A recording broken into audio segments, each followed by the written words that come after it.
Este video es para explicar el procedimiento de una fogata cuadrada. Lo primero que hay que hacer, como en todas las fogatas, es poner la yesca. Solo que en este caso, igual que en la fogata de pirámide, se va a poner la leña fina. Igual, en forma de pirámide.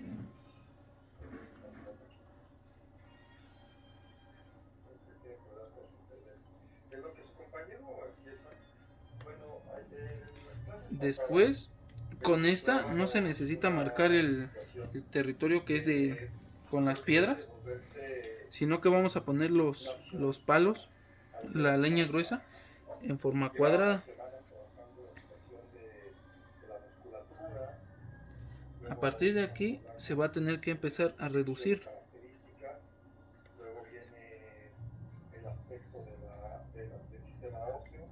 Yo les comentaba que nos faltaba hablar un poco sobre el sistema neural para hacer un concepto realmente holístico, ¿no? Un concepto complementario.